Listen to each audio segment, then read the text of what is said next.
That is the line between East and West. Cross it and die. Hold on now. Let's take it easy. None may walk this valley until our signal sounds.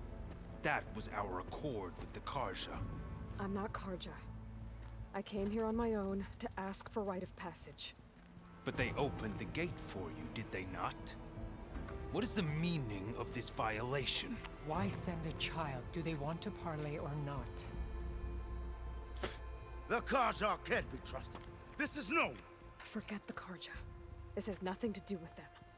I need to go west to save lives. Maybe even yours. The only lives you can save are your own. By turning back. Now. Hold! She's telling the truth about one thing. She's not Karja. She's a Nora from the Savage East. And if she seeks to save lives, should we not listen? Let me speak to her. One last favor for a fellow marshal before he's taken away.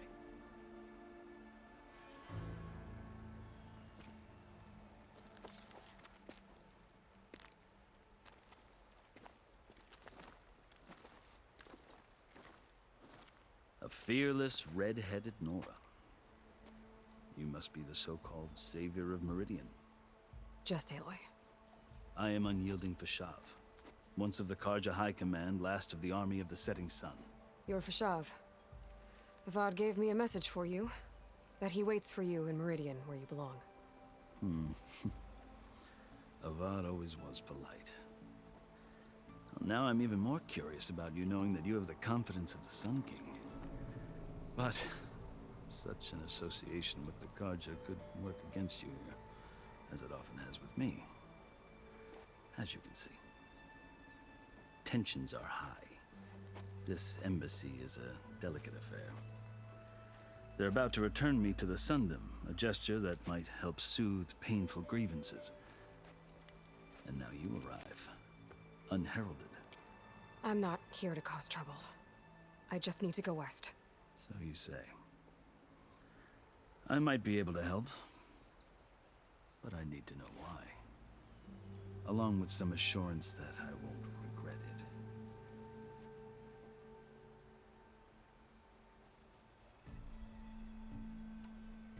I've never seen markings like those on a Karja before. The Karja see ink as decoration. For the Tenakth, it is much more. A litany of deeds. A record of vanquished enemies. Looks like you've vanquished quite a few. I've fought my share of battles. But I feel that my life, like my markings, is only half complete. This side shows my martial deeds. Before I die, I'd like to see the other half marked with the laurels of peace. How did you come to be among the Tenakth? It's quite a story, but not a quick one. Though I suppose neither of us is going anywhere before the embassy begins. Are you sure you want to hear it? I guess we have time. Very well. I marched with Sun King Jiran's raiders when they came west, hoping to moderate their worst impulses. I failed, of course. They committed unspeakable atrocities, stirring the Tenakth into action. When the clans overran our forward encampment at Cinnabar Sands, I stayed behind to help the last stragglers evacuate, and was taken prisoner. I didn't make it easy for my captors, mind you. And they paid me back in kind on the journey to their capital. I lost so much blood on the way that I was white as a corpse when they threw me before Chief Hekaro. I thought I was dead for sure, so I resorted to desperate measures.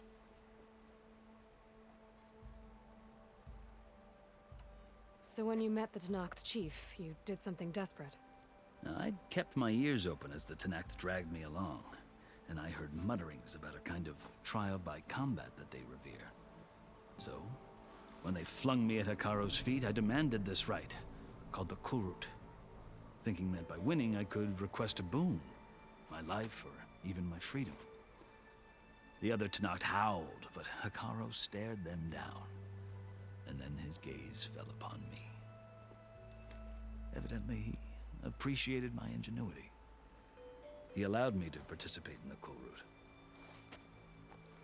Little did I know what I was in for.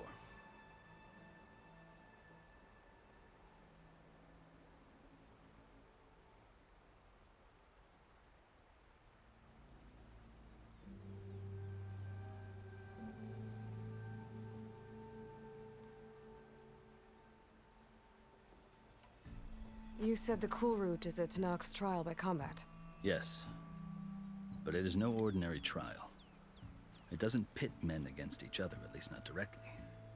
Instead, the combatants fight machines in a great arena, and only the strongest survive. Believe me, it is no easy thing to stare down a charging machine while hundreds around you scream for blood. I know more about that than you might think.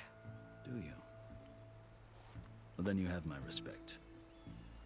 Like you, I lived through it to claim my prize. I had hoped for freedom, but well, that wasn't on offer. Only service to the chief.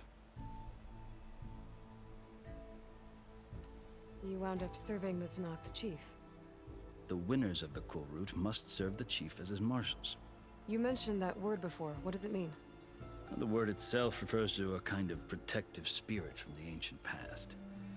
In practice, marshals are Hikaru's roving lawgivers, part magistrate, part judge, part executioner. I won my place among their ranks and served as honor demanded, but many Tanakh still spat on the ground when I walked by. But they did, until I started forcing them to the ground to grind their faces in it. I guess that's one way to deal with it. As you may have noticed, violence is the native tongue of the Tanakh. To survive, one must master it. The truth is, though, the Karja speak it too. More than they should. I can't blame the Tanakh for hating them.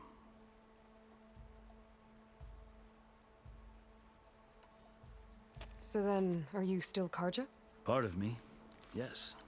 Always. Yet there is much to admire about the Tanakh, especially their chief. I've heard stories about what it was like before his reign. 3 clans always at war, constantly slitting each other's throats.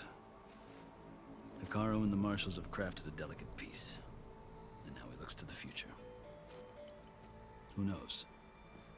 Maybe that future will include cooperation with the Karja.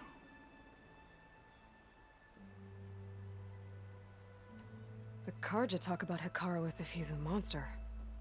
The Karja feel compelled to demonize him if only because he swept them from the field. It is true that he is fearsome. When I was first taken before him, I thought he would flay me alive. But he is no bloodthirsty tyrant like the Mad Sun King was. I think that if you were fortunate enough to meet him, as I was, you would find that he only wants the best for his people.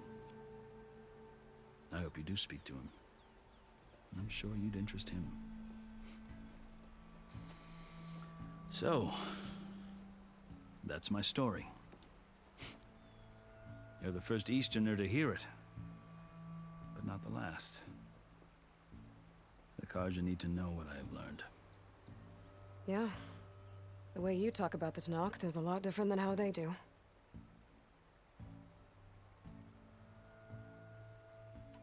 Are you glad to be going back to Meridian? Oh, I'll admit that I wouldn't mind sleeping in a feather bed or sipping wine from the southern vineyards. But I have another goal in mind. As someone who knows the Tanakh and the Karja, I'm in a unique position to advocate for both.